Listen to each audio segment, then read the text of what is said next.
Good day, our dear viewers. Gloria is my name. Back to the Tony show. Today we are having a very good concept, relationship. We want to know how we can stick to our relationships because most of us have fallen into relationships and broken up. So we want to know how we can be stuck to it and it grows better.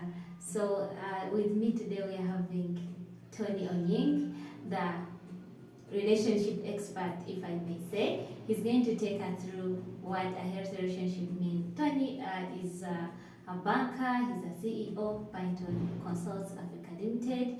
He's a lawyer, if I'm not mistaken. To be. He's a lawyer to be. Yeah, so he's going to talk about himself more. Let's hear from him. Tony, you're most welcome to the Python studio. Please say hi to the viewers. Thank you very much, Gloria, for hosting me live again on the Tony Nick show. So you asked me to tell the audience who I am. Of course, a lawyer to be, you definitely summarized it. And I love this conversation because it's where every human being deserves to be, their relationship. Okay, that's really good.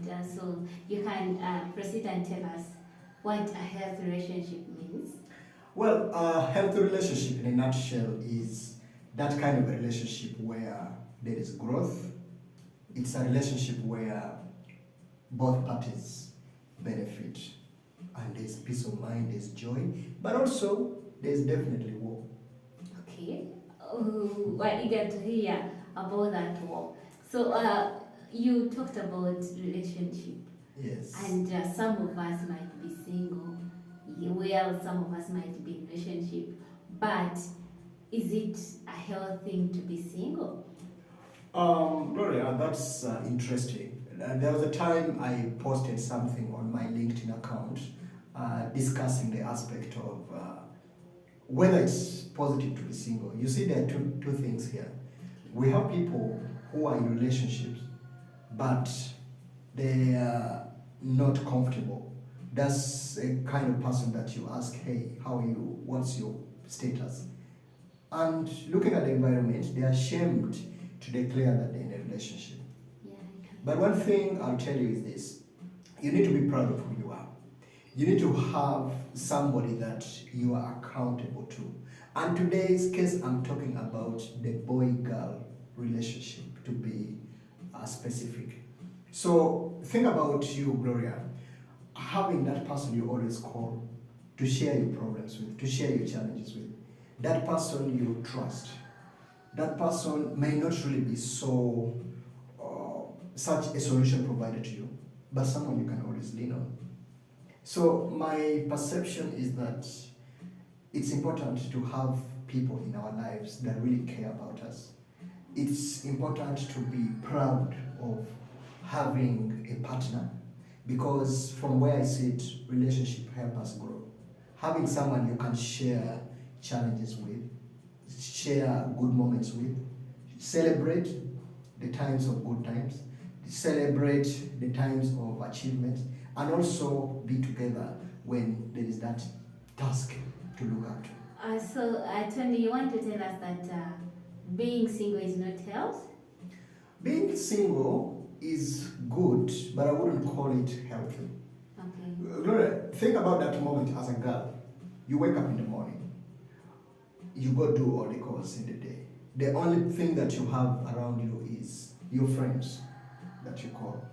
But you don't have someone that you call a boyfriend, someone you look up to, someone that you say, oh guys, I'm going out for a party.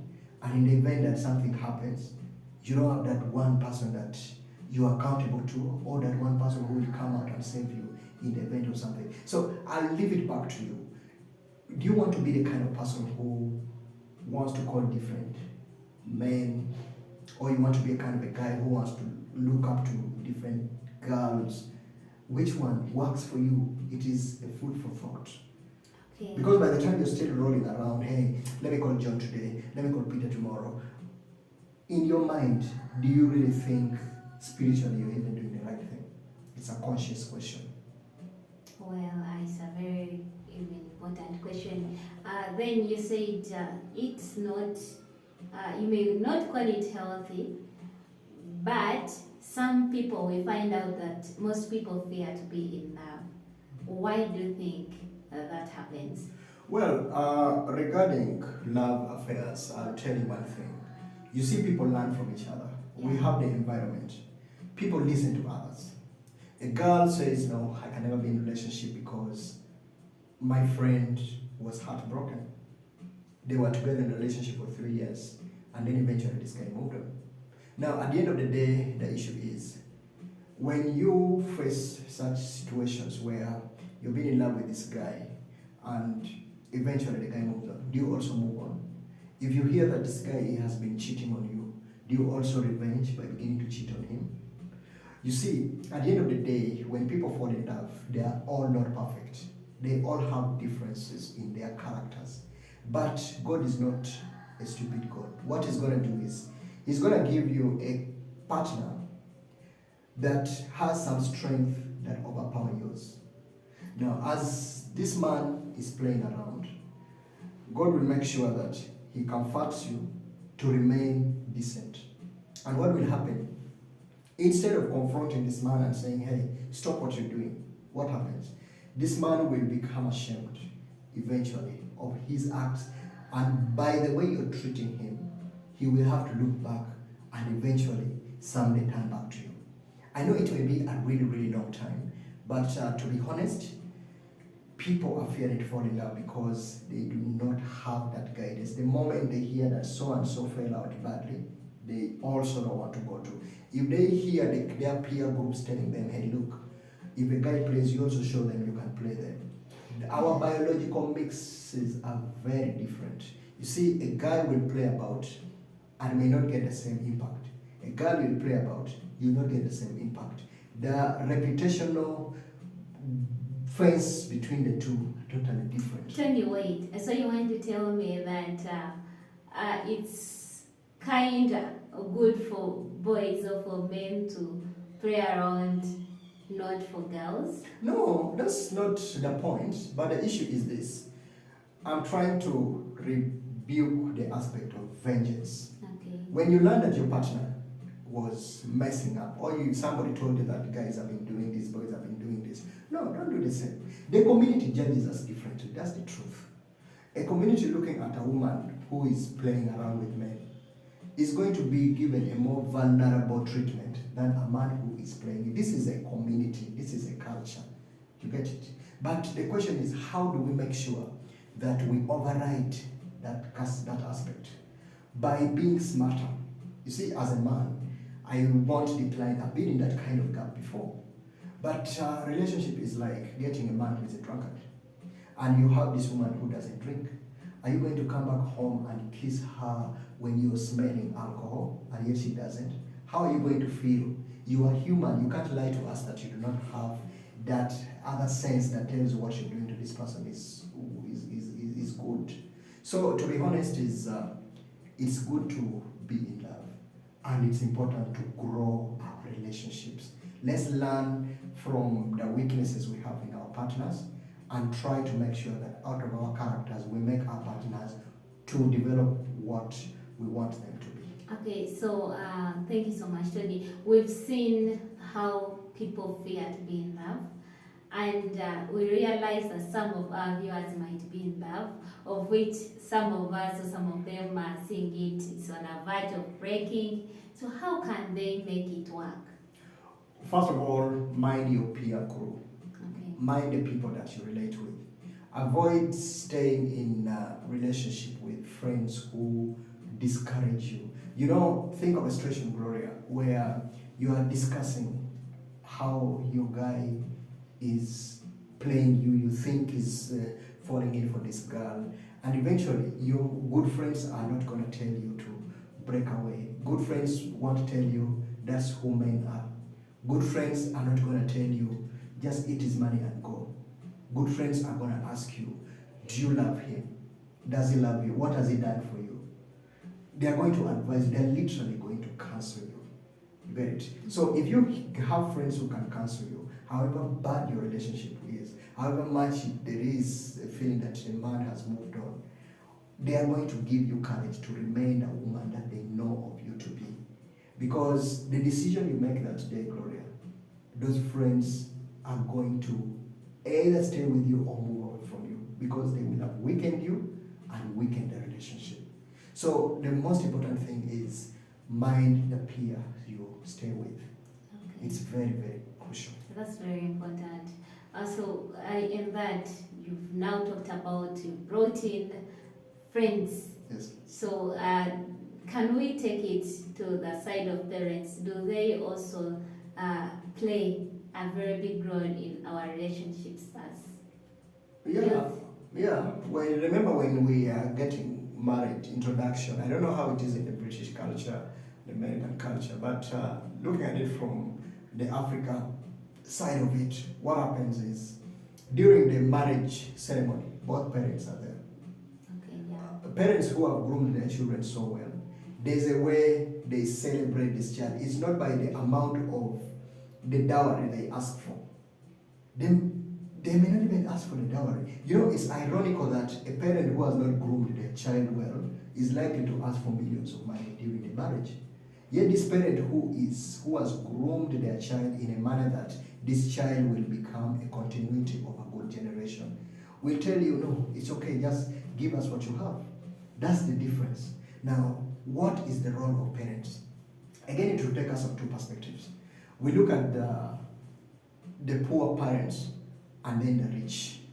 From the poor parents, I'm from a poor parent, homestead, the way we could be hit for doing something, the way we could be punished for coming back late, the way we could be made to grow indoors.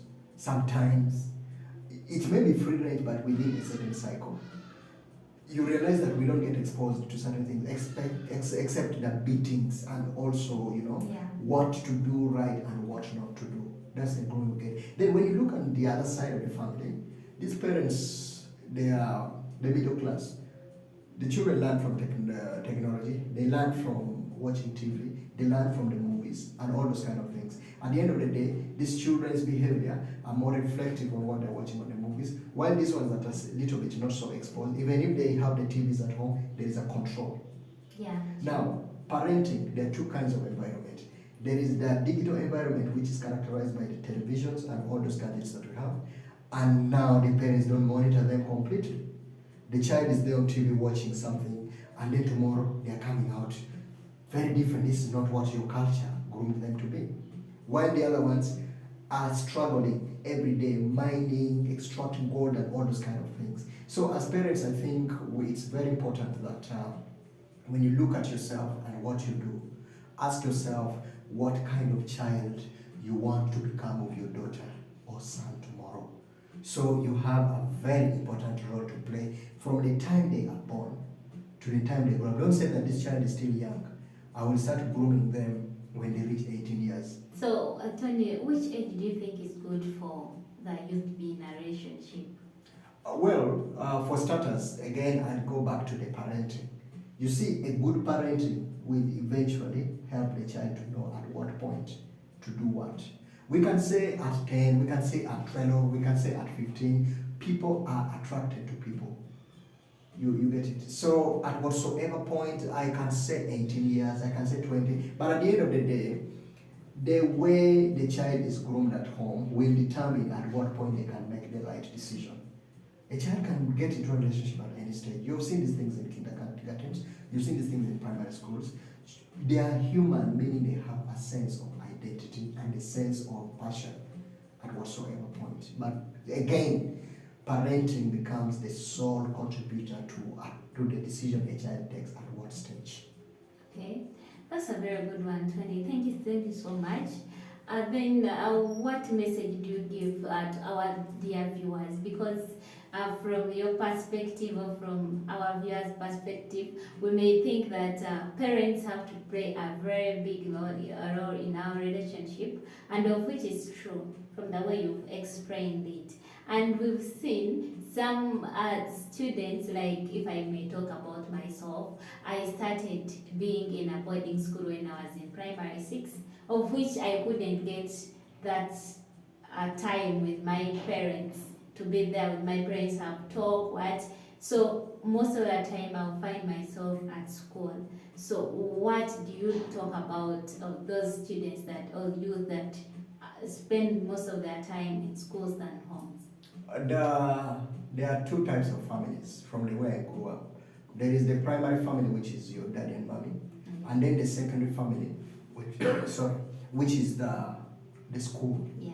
You see, when students or children go to school, especially boarding schools, even day schools, you spend a bigger time at school. If you look at boarding, about 3 to 4 months, is it? How long is the term? About 3-4 months. Yeah, for 4 months. Okay, now you spend that entire time. The only time that the parents come that side is visitation. And during the course of that time, what has the child learned? What has the child changed into?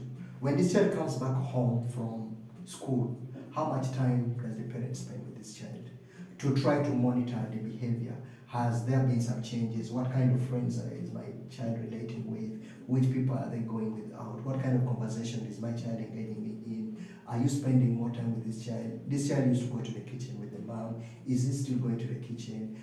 They used to wash plates here. Are the plates still being washed? Are the dishes being kept well? The other thing, Gloria, is about the teachers. Do teachers know their roles?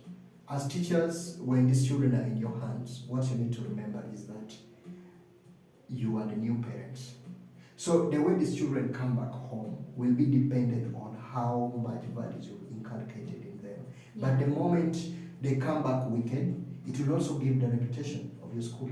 Some schools focus more on academics, results, performance. They don't want to look at discipline. I went to a school, a powerful school, but one thing that I remember so well was we were not eating what children would call decent food. We were eating beans and portion, and sometimes on weekends we were given sweet potatoes and stuff like that. But it was part of life. Yeah. The reason why they were doing that, at that time girls would all go in peeling, they would all go in cooking over the weekends, the cooks would be left to relax. There was a reason why this was being done. Some of these things the children don't do at home. So as a school, are you making the children learn something that when they go back home, the parents will celebrate? The parents took a child who did not know how to cook. When the kids come back home, are they going to say, Mommy, I want to cook with you? Do you get that kind of conversation? So my view on that is that parents have a role to play and teachers have a role to play, because children are the future of the society. Well, that's, I think, very, very, very good explanation about that. I think our dear viewers now understand, especially teachers listening outside there, they now understand the role they're supposed to play in children. So, Tony, do you have any message you can leave with our dear viewers? Yes, thank you very much, Gloria. So, to our dear viewers, I urge you to do one thing. As parents, know your role. Do not play a lot of time at the workplace. The same way you pay a lot of attention to your business out there, the same way you pay a lot of attention delivering the volumes in your workplace as an employee, look at this child as your primary business. No, do not hand over your children to the maids. And this happens a lot. Then when you come back from home with your stress, you don't even have time for them.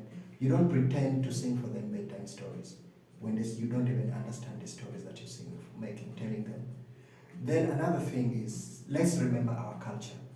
We are all from different cultures, different religions. Our cultures teach us different norms and values. The world is changing, but the culture needs to be held and respected.